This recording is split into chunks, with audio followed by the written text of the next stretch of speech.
उत्तर प्रदेश की राजधानी माल क्षेत्र में मौजूद है। यहाँ पर भारतीय किसान मजदूर समाज का जो है बैनर के तले लगातार जो है सैकड़ों के हिसाब से तादाद में बढ़ते लोग जा रहे हैं। जिलाध्यक्ष हमारे साथ मौजूद है, सबसे के साथ जानेंगे किस तरीके से यहाँ पर जो है बैनर के तले लोग काम कर रहे हैं और किस तरीके से जो है लोगों को सेवा उपलब्ध कराते हैं। धन्यवाद भाई महोदय। आज हमारी ये संगठन की पदाधिकारियों की बैठक थी कि होली का पर्व आ रहा है हम सबका, उसमें अमन शांति बनी रहे। हर कार्यकर्ता की जिम्मेदारी कि अपने अपने गांव में शांतिपूर्वक त्यौहार करें, जिससे हमारे समाज का, हमारे संगठन का नाम एक अच्छे तरीके से जाना है।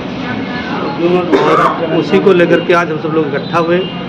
हमारे जिलाध्यक्ष हरदोई सुनील तिवारी जी हमारे साथ में मौजूद हैं, हमारे प्रदेश अध्यक्ष कुशल सिंह चौहान जी हमारे बीच में मौजूद हैं, तथा सभी कार्यकर्ता हमारे बीच में हैं। हम लोगों ने सिर्फ एक ही कारणवश, एक ही मकसद था कि हमारा जो त्यौहार आ रहा है वो सुख और समृद्धि के साथ सबका व्यतीत हो और हमारे सभी क्षेत्रवासियों को होली की सबको हार्दिक बधाई दी जाती है। किस तरीके से आपका जो है भारतीय किसान मजदूर यूनियन सब समाज कार्य कर रहा है और जो लोग जिनकी सुनवाई नहीं होती थानों में, तहसील में, किस तरह जो है धरना प्रदर्शन लगकर जो है अधिकारियों को जगाने का कार्य करते हैं? जी देखिए, धन्यवाद, आपने बहुत अच्छी बात पूछी। हमारा संगठन अन्याय और जुर्म से लड़ने की ताकत रखता है। हम कोई भी अधिकारी आज तक अभी तक नहीं मिला हमको जो हमारे किसी भी कार्य आदमी के ऊपर जुर्म हुआ हो और वो काम न सुने। अगर वो मेरी बात मानेगा, न्यायिक बात मानेगा तो उस प्रकार से काम करे, और नहीं तो फिर हम धरना प्रदर्शन के तहत उसको मना लेंगे। ये हमारा दायित्व है कि हम जो भी समाज में बुराई होगी उसकी आवाज़ उठाना मेरा कर्तव्य है, मेरा धर्म है। भारतीय किसान मजदूर यूनियन सब समाज के बैनर के तले यहाँ सैकड़ों के हिसाब से जनता मौजूद है। दिखाने की कोशिश करें, यहाँ महिलाएं भी हैं जो अपना संस्था ग्रहण किया। प्रदेश अध्यक्ष चौहान हमारे साथ, क्या कुछ मामला है और किस तरीके से जो आपका ये तादाद बढ़ती जा रही है? सबसे पहले आपको धन्यवाद ओसामा जी। ये जो संगठन है सर्व समाज, भारतीय किसान मजदूर यूनियन सर्व समाज, हमारा उद्देश्य ये है कि समाज में काफ़ी लोग बहुत पीछे हैं और वो अत्याचार उनके ऊपर कई तरीके के होते हैं, चाहे वो ब्लॉक संबंधित हो या थाना संबंधित हो या तहसील संबंधित हो। सिर्फ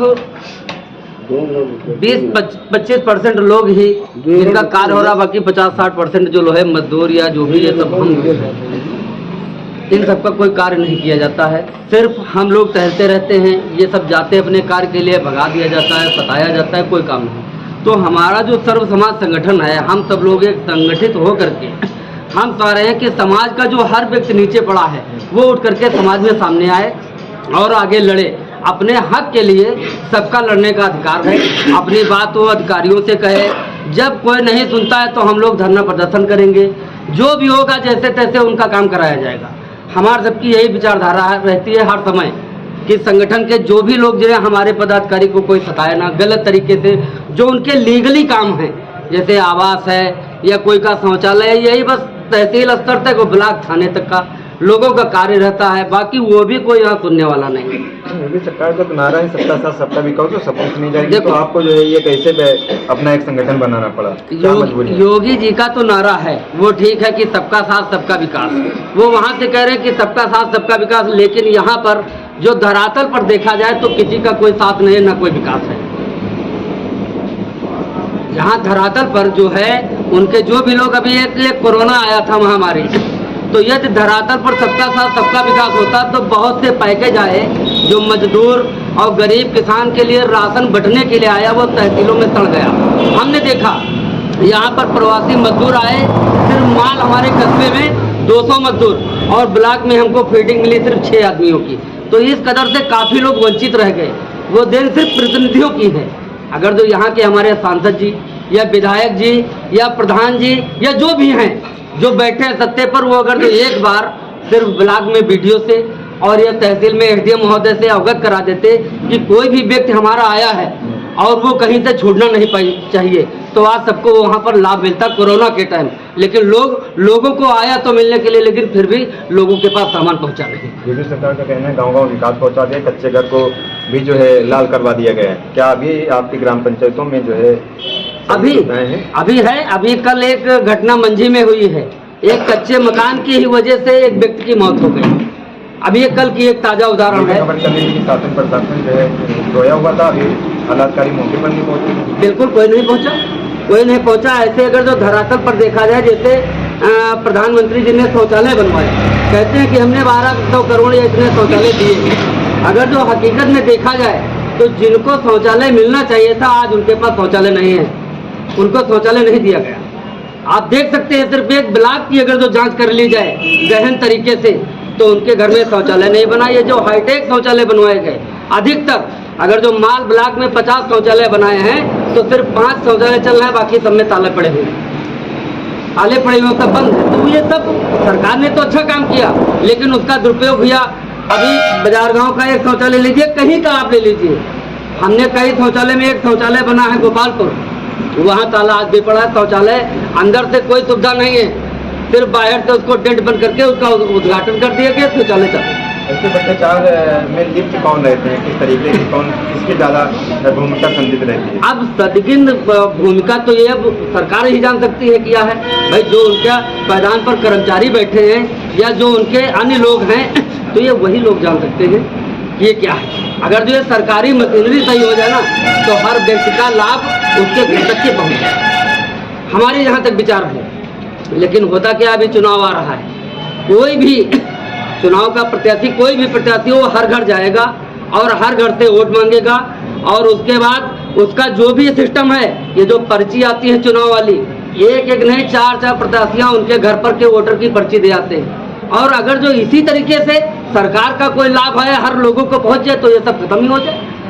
कोई आदमी लड़ना क्या, अभी चुनाव आ रहा है, कोई भी चुनाव का प्रत्याशी, कोई भी प्रत्याशी हो, हर घर जाएगा और हर घर से वोट मांगेगा, और उसके बाद उसका जो भी सिस्टम है, ये जो पर्ची आती है चुनाव वाली, एक एक नहीं 4-4 प्रत्याशियां उनके घर पर के वोटर की पर्ची दे आते हैं। और अगर जो इसी तरीके से सरकार का कोई लाभ है हर लोगों को पहुंच जाए, तो ये सब खत्म ही हो जाए। कोई आदमी लड़ना ही नहीं चाहता है और ना कोई लड़ेगा, सब कुछ नहीं, फिर वो जाता है ब्लॉक में चक्कर लगाता, तहसील में चक्कर लगा अपने हक के लिए, फिर भी वो प्रताड़ित होकर घर बैठ जाता, उसको मिलता नहीं।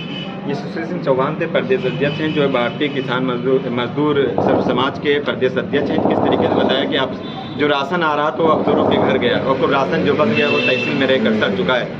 संजीत यादव हमारे साथ हैं, क्या कुछ मामला है और किस तरीके की व्यवस्था सरकार पर निशाना साधते हैं? सबसे पहले आपको चैनल को नमस्कार और धन्यवाद देना चाहता हूँ ओसामा भाई। मैं भारतीय किसान मजदूर यूनियन समाज संगठन से रंजीत यादव हूँ। ठीक है, मैं कोई भी बात, हमने कई मुद्दे उठाए, लेकिन कोई आदमी उस पर ध्यान नहीं देता, ना कोई अधिकारी देखता है, ना अभी हमने आप उस दिन भी बैठ दिया था आपके सामने कि शंकरपुर मार्ग पे जो है सरकारी टिब्बल खराब पड़ा हुआ, कोई अभी आज तक अधिकारी ना कोई उसकी जांच की, ना कोई देखा, बात समझ लेना। उसके बाद 6 नंबर टिब्बल खराब पड़ा, एक डोरे रामनगर एक जगह है, यहाँ पे टिब्बल खराब पड़ा। हमारे हजारों किसान तमाम समस्या से इस चीज़ से गूंज रहे हैं, परेशान हो रहे हैं कि टिब्बल या सिंचाई विभाग जो भी अभी वहाँ पे सरकार अपना ट्रांसफार्मर लगा के बिल ले रही, लेकिन टिब्बल भ्रष्ट पड़ा है, कोई पानी वहाँ सुविधा नहीं है। और वैसे हमारे ग्राम सभा जैसे माल ब्लॉक में आज 64-67 ग्राम सभा हैं, हर ग्राम सभा में जा के हमने देखा है कोई न कोई सारी समस्या रहती है। ये क्या सिंचाई विभाग के अधिकारियों को अवगत कराया या इस मामले में? नहीं, सिंचाई विभाग को अधिकारियों को अवगत अभी नहीं कराया, हमने फ़ोन भी किया है कि आके आप लोग देख लीजिए, लेकिन कोई वहाँ आता नहीं है। फोन पे बात होती है? फोन पे बात हमने किया है अधिकारियों से, जय साहब को फोन लगाया, जो यहाँ के लोग हैं उनको भी फोन हमने लगाया था, लेकिन कोई वो फोन कहते भैया वो बड़े अधिकारियों के पास जाओ, मंत्रियों के पास जाओ, हम लोग इसमें क्या कर सकते हैं। टिब्बल का प्रोजेक्ट बड़ा है, अब हम कहाँ मंत्री को ढूंढते रहेंगे, कहाँ जाते रहेंगे, जब किसान खुद अपने आप परेशान हो जाएगा तो खुद ढूंढेगा मंत्री कहाँ गया। एक तरफ योगी सरकार सख्त आदेश देते हैं अपने अधिकारियों को, वहीं दूसरी तरफ जब इसकी शिकायत की जाती है तो वो अन्य अधिकारियों का नाम गिनाता है, अपना पल्ला झाड़ लेता है। अब देखना ये होगा कि योगी सरकार किस तरीके से अपने अधिकारियों पर हंटर चलाते हैं, क्या दिशा निर्देश देते हैं, क्या आपकी शिकायत है और कब अगला क्या कदम होगा जब इस तरीके से? अगला कदम अभी हमारा होगा, अभी ये त्योहार होली आ गया है, चुनाव चल रहा है, चुनाव में बड़े बड़े नेता आपने देखा होगा 100 गाड़ियाँ 200 गाड़ियाँ लेके खाली रोड शो दिखाते हैं। धरातल की दुनिया में आइए, देखिए आप जमीन पे आके कि किस गांव में क्या नाली पड़ी है, क्या खड़ंजा पड़ा है, हर चीज खराब पड़ी है, वहाँ कोई जाता है? कोई नहीं जाता। हम लोगों ने अभी किसान हैं, यहाँ बाग फल पट्टी क्षेत्र है। हम लोगों ने मुद्दा उठाया था कि यहाँ के अधिकारी इतना, जैसे पुलिस, वन विभाग, पुलिस हमारा 40% थाना या ढोरा बैठा कोई किसी किसान को पेड़ कटाना हो 40% लेती है। वन विभाग हमारा 1500 रुपये प्रति पेड़ पे लिया जाता है। ऐसे जैसे ये पैसा पूरा वसूल है, आपके मीडिया साथी अगर कोई भी हो, पैसा दे दिया जाए तो कोई शिकायत नहीं करता है। पैसा नहीं दिया जाए तो पूरी शिकायत, हेलो भैया हम फलाने से बोल रहे हैं, वहाँ से बाकी कट रहे फलाना, तो वो पैसा इसकी संबंधित अधिकारी वन मंत्री या डीएफओ के पास हमने संबंधित अधिकारी डीएफओ को भी शिकायत किया है, जाके लेटर दिया। डीएफओ साहब मिले नहीं थे, हमने कमिश्नर में जाए, वहाँ भी लेटर दिया, और डीएम साहब को भी लेटर भेजा है। हमने सब लोगों के वहाँ जाके लेटर भेज दिया है। देखते हैं आगे कार्रवाई क्या होती है। अगर कोई कार्रवाई नहीं होगी तो इस पे हम लोग जरूर से जरूर कोशिश करेंगे धरना देने की, या फिर अधिकारियों को बुलाएंगे। का मामला जैसे सामने आया, जैसे अपने मलिहाबाद का वन का मामला वन विभाग जो मलिहाबाद में बना हुआ है, और छूट की लकड़ी पर जो है मोटी रकम वसूलते हैं। जी नहीं, छूट की लकड़ी पे तो मोटी रकम अगर वसूल रहे हैं तो वो तो उनकी बहुत बड़ी कानून के बाहर जा रहे हैं। ठीक है। दूसरी चीज, एक अभी डेपो के नाम पे हमारा मलिहाबाद क्षेत्र में घोषित किया गया डेपो चलाने के लिए, जैसे धर्म कांटे लगे हुए हैं, उस पे 40,000 35,000 रुपये कांटों वाले से लिया गया। वहाँ हम लोग गए थे डेपो, वहाँ से तो वहाँ लोग बोले थे कि सिर्फ 2 या 3 यहाँ से काट जारी हुए डेपो के, बाकी भी कोई डेपो क्षेत्र में कांटे कितने चलते हैं? 40-50 कांटे चलते हैं क्षेत्र में। सबसे 40,000 35,000 42,000 ऐसे रुपए लिया गया। कोई अधिकारी या कोई सुनने के तैयार नहीं। अगर कार्रवाई के नाम पर खाना तोड़ती और मोटी रकम वसूली, अगर हम अभी, आप पत्रकार महोदय, अगर हम जाके अभी अपना पेड़ खुद छांटे या खुद काटे तो वहाँ पे अभी वन विभाग अधिकारी जाएंगे, भैया कैसे काटा, अभी मुकदमा लिख देंगे, इसका जुर्माना करो, नहीं तो मुकदमा लिख देंगे, पुलिस पहुँचेगी, आपको टार्चर करेगी।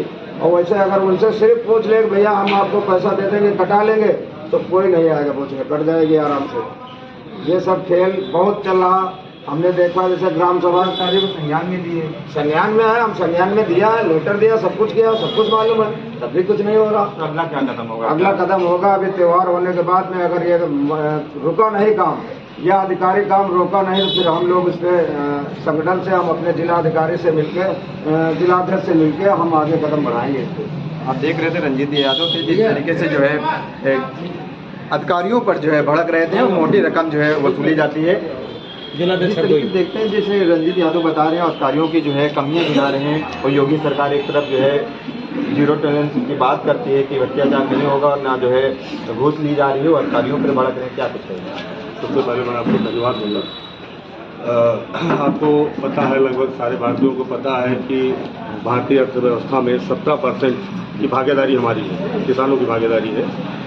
लेकिन किसान को जब अपने हक के लिए कोई बात रखनी पड़ती है, कोई एप्लीकेशन आप लेके जाते हैं, तो वहाँ एक गट्ठर जैसा बन जाता है, कोई देखने और सुनने वाला वहाँ पे नहीं है ना। हर क्षेत्र में, जैसे लकड़ी का क्षेत्र है, अगर आप परमिट में आते हैं, कानूनन आते हैं, तो एक पेड़ में आप लगभग लीगली 1200 रुपये खर्चा करते हैं। लेकिन अगर आपको परमिट कहीं बनवाना है तो करीब 3500 रुपये दे करके आप एक पेड़ का परमिट जारी करवाते हैं। 3500 रुपये चार्ज करते हैं वन विभाग, जबकि पहले 200 रुपये। जी। और इसके अलावा यहाँ एक खेल बनाया गया है, डिपो बनाया गया है। हालांकि यहाँ 2 ही डिपो बने हैं, जबकि यहाँ लगभग 10-15 से चालू। तो सबसे बड़ी बात यह है कि इसमें जैसे हमारे यहाँ लकड़ी का कटान अगर परमिट से भी होता है, तब भी ये लोग उसमें अनलीगल तरीके से काम करते हैं। उसमें ना तो ये लोग टीपी जारी करते हैं, ना तो जो मशीनें चल रही हैं वहाँ से नियमता टीपी 2 जारी होती है, वो भी नहीं करवाते हैं। और जैसे परमिट में पहले आप एक बार पैसा देते हैं, एक बार माल ले जाने के लिए पैसा दें, 2-2 3-3 बार किसान कुल मिला के आप, अगर आपके 50,000 की बाग आपकी है तो 1 लाख आपको सरकारी तंत्र में आपका जाना है। मतलब सर किसान को साफ तौर पे निचोड़ दिया जाता है। जी बिल्कुल, अधिकारी निचोड़ लेते हैं। जी बिल्कुल। इसमें सबसे मामला ये, किसी भी तरीके से आप आइए, आप कानूनन आइए तब भी आपको देना है। आप अगर इस तरीके से, जैसे आप किसान अगर एक पेड़ काटने की बात करते हैं तब भी आपको देना है। अच्छा, अभी एक नया कानून आया हुआ है, जो अभी नया कानून आया है कि आप 40 से 45 साल का अगर आपका पेड़ है तो आप डाले काट सकते हैं। अब देखना यह है कि विभाग द्वारा इस पर किस तरीके से काम किया जाता है। इसमें भी कोई वो नया तरीका निकालते हैं वसूली का कोई नया तरीका निकालते हैं या वो स्वीकृति दे देते कि भाई आपका पेड़ 45 साल का है, आप आराम से डाली निकाल लीजिए इसकी, जैसा कि आदेश आया हुआ है ना। अभी जो पीछे का सिस्टम है वो तो बहुत बुरा रहा है। अभी जो यहाँ डिपो बनाए गए हैं, इनका बस एक ही उद्देश्य है कि इनकी आड़ में गलत तरीके से जो काम चल रहे हैं, गलत तरीके से जो लकड़ी कट के आ रही है उसको इसमें सुरक्षित किया गया। 40-40, 50-50 हज़ार, 45-42, 40 जैसे लिया गया, उसमें से आपने 10 लोगों से लिया, डिपो आपने 2 लोगों को दिया, 3 लोगों को दिया। अब वो भी वहाँ कुछ डिपो यहाँ ऐसे चलाए जा रहे हैं पैसा लेकर के, जो वहाँ विभाग में एंट्री ही नहीं है, यहाँ वसूली हो रही है। प्रदेश के मुखिया योगी आदित्यनाथ और वन मंत्री से क्या आप शिकायत करना चाहेंगे? जी। कमियाँ गिनाना चाहेंगे? देखो, सबसे बड़ी बात यह है कि जो योजनाएं हैं, जो को भी खबर चलाने के लिए काबला रहता है। ये राजधानी लखनऊ के माल थाना क्षेत्र के समस्या लगातार बढ़ती जा रही है। टीकेटी और माल दुबग्गा रेंज में लगातार जो है अधिकारी पेड़ के नाम पर किसानों से मोटी रकम खून पीने का काम कर रहे हैं। ये मुखिया योगी आदित्यनाथ कब संज्ञान में लेंगे, अपने अधिकारियों पर हंटर चलाएंगे, तो देखने वाली बात है कि जलाकर लखनऊ से